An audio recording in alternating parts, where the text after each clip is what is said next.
Because I have this etiology that I thought about for years, and then I started testing this theory that there's only one sickness and one disease, and that's the overacidification of the blood and tissues due to an inverted way of living, eating, and thinking.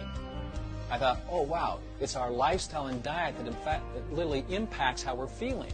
Whether we suffer a condition, it's not something that you get. You don't get cancer, you don't get diabetes, you have to do it with lifestyle choice. It's a matter of choice. And so if you choose to be healthy, there's only one health. We don't talk about many healths, but in the medical community we talk about many diseases. But there's not many diseases, there's only one disease.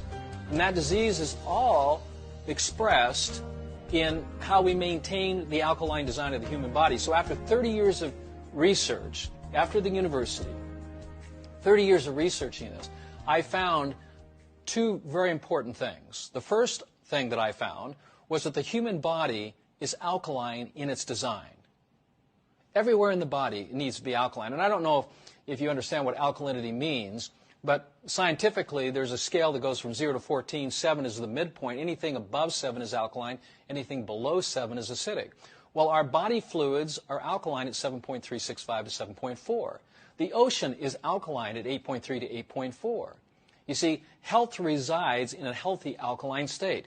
That was my first premise. My second premise was this, that all functions of the human body, breathing, eating, moving our bodies, the heart beating, metabolism, all produced waste products, acids, that if not properly eliminated through the 4 channels of eliminations, which are what? Defecation, urination, perspiration, and respiration. If we don't eliminate these toxins, then guess where they go? They go out into the connective tissues. They go out into the fatty tissues. Well, if it goes out into the fatty tissues of a woman, that's called breast cancer. If acids aren't removed out of these tissues, they can set up the condition we call disease. But it's only caused by one thing. And that one thing is the overacidification of the blood, then tissues, because the blood has to maintain its delicate pH balance at 7.365. Any acid, if not eliminated, is pushed out into the connective tissues and the fatty tissues. It's the reason why people get fat. It's not because they're overweight, it's because they're over acid. You see, and losing weight can be very problematic. If you're trying to lose weight and not change your diet, then that could be very dangerous. You could actually damage your organs. But if you're losing the weight by reducing the acid loads to your system, by what you eat and what you drink and how you live your life, then of course losing weight is a healthy thing.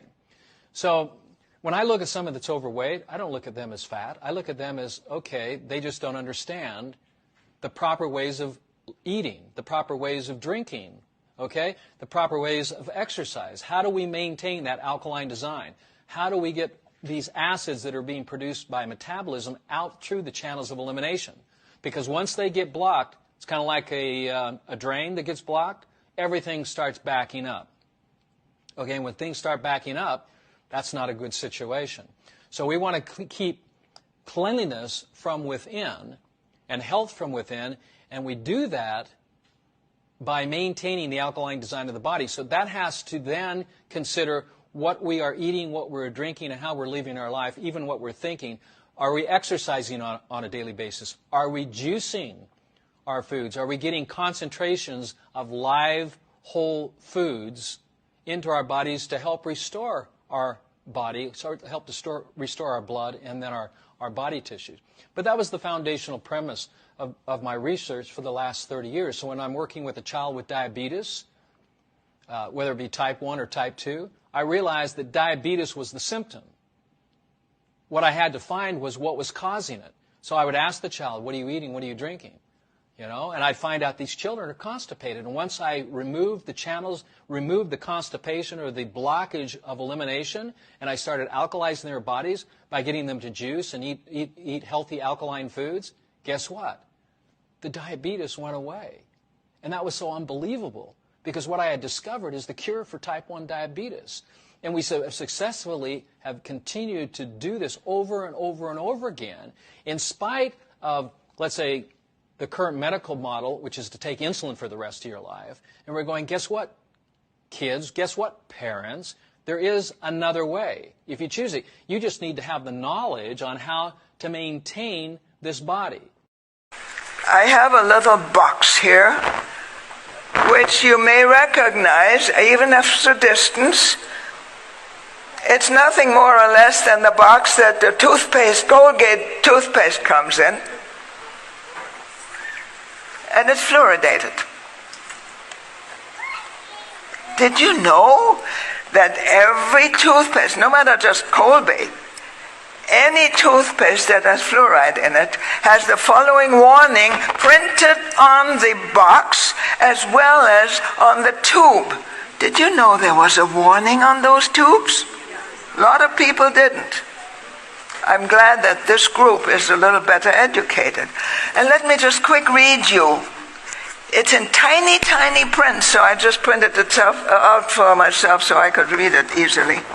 It says, warnings. Keep out of the reach of children under 6 years of age. Don't you want to teach your kids to brush their teeth? Keep out of you can't give them toothpaste. But you're told that they need the fluoride so that they get healthy teeth and no cavities, aren't you? Well, listen to this.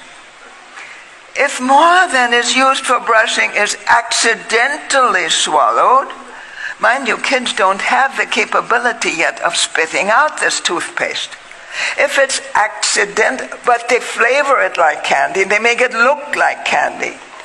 If it's accidentally swallowed, get medical help or contact the Poison Control Center right away.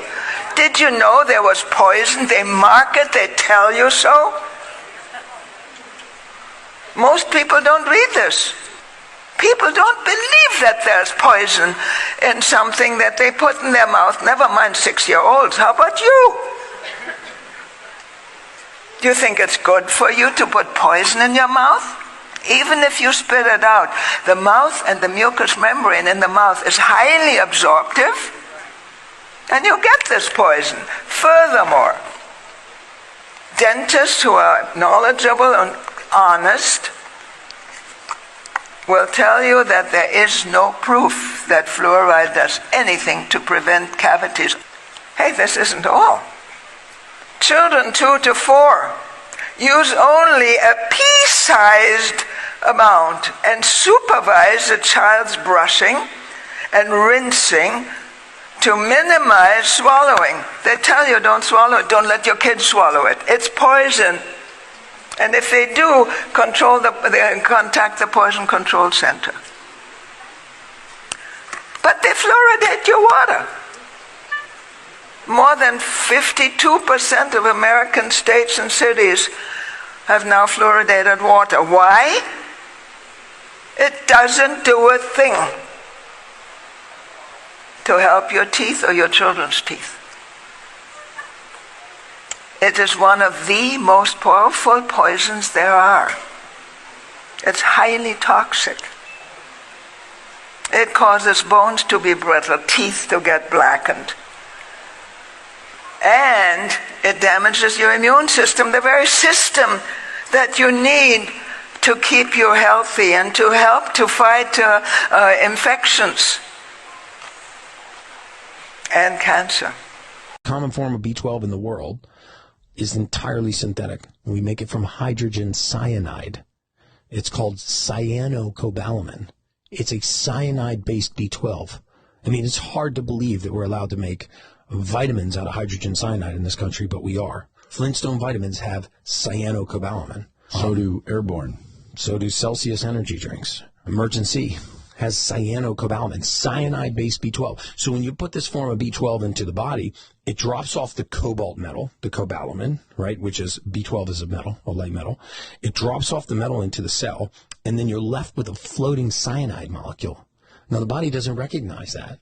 So in order for cyanide to leave the system, it binds to oxygen and other light metals and takes them out of the system. It's a thief. When your dentist tells you, you know what, we need to save your tooth, or for some other reason, sometimes even cosmetic reasons, we need to do a root canal. And they drill into your tooth and they rip out the nerve from the tooth with many of these corresponding blood vessels. Then they seal that tooth shut. What does this do? It creates an abscess in there where blood cannot reach. And what starts to form in there is rotting flesh, anaerobic bacteria. Now, if you ask any medical practitioner, any medical expert, is it okay to put rotting flesh into your body? They'll tell you, of course not. It's crazy. You're going to die. It's gangrene, basically. Well, this is common practice in dentistry right now on a daily